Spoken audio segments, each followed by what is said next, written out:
My name is Brian Link. I'm the president and founder of InSource Capital Services. Thank you for viewing this presentation. I want to help you better understand franchise lending from the lender's point of view. Let me first start by saying congratulations. By visiting Free Franchise Expo and viewing this presentation, you're well on your way to achieving the American dream of owning your own business. At some point in this process, the question of financing will come up, and that's where we come in. At our company, we've been working as lenders and with lenders for well over 25 years, and all too often it seems like borrowers and lenders speak different languages. The borrowers come in excited about a new business opportunity or maybe an investment they're going to make, but the lender, even though he may share some of that excitement, has other things on his mind when it comes to approving a given transaction. But when you listen to the rest of this presentation, you'll be in a better position to understand your lender's point of view and ultimately have a better experience with the whole lending process. So what does it mean to think like a lender? Well, as a franchisee or a potential franchisee, you already understand your point of view. But to successfully close a transaction, you're going to need to understand the lender or banker's point of view as well. You're going to need to start thinking like a lender. The lender is going to ask you some very basic and fundamental questions. If you search around the web, you'll quickly hear about something they call the 4 C's of credit. Sometimes it's the 4 C's, sometimes it's the 5 C's, but it all gets down to 2 very basic and simple questions. The lender's going to want to know 2 things. 1, how will I get my money back? And 2, what happens if something goes wrong? Now, most of those C's address the first question. If you have good credit, if you have good character, the lender will be more confident that he's going to get repaid. Having good cash flow is pretty important here as well. But in the back of every lender's mind is the question of what happens if something goes wrong. And that's where the 4th C comes in, the C of collateral or other assets to pledge against the loan. Now, be sure to understand one thing.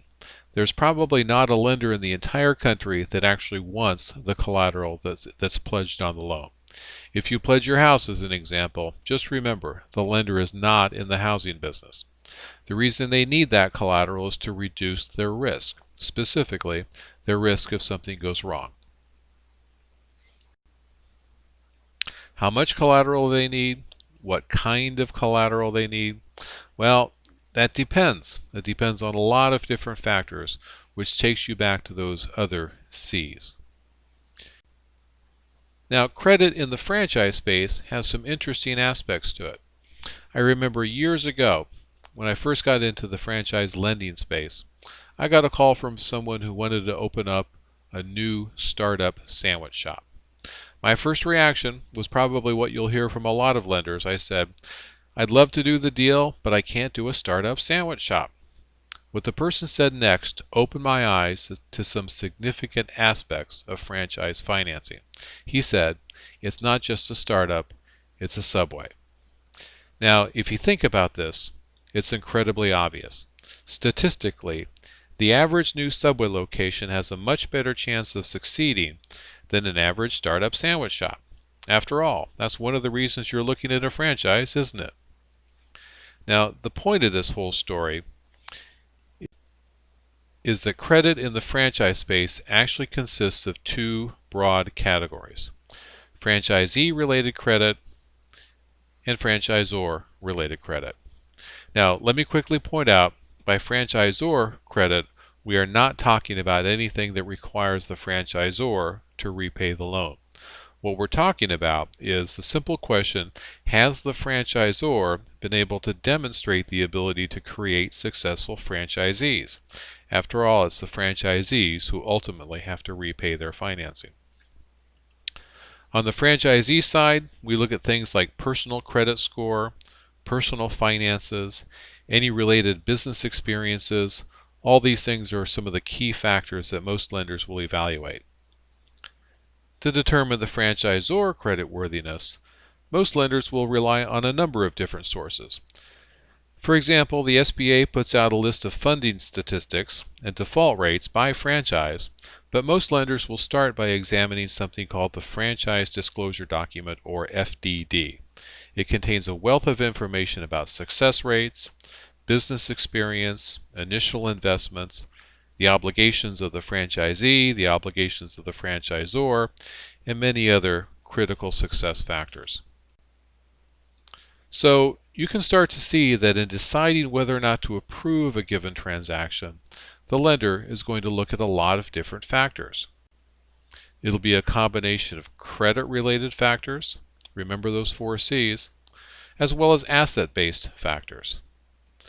On the credit side of things, they'll look at a combination of the franchisee's personal credit as well as the franchisor's track record. The stronger these 2 items are, the less they will have to rely on available collateral to make their decision. On the asset-based side of things, generally speaking, the stronger the underlying asset, the easier the financing and the lower the interest rates. Be careful though. Stronger in this context is a very subjective term. What's stronger for one lender might actually not be stronger for another.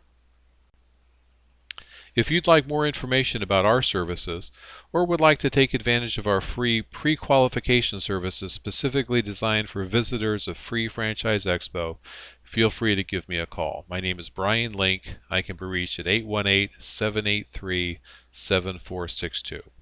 I tend to be on the phone a lot, so I'll call you back as soon as I can, or you may want to send me an email or even schedule a phone conference by visiting our website at www.insourcecapital.com. Thank you.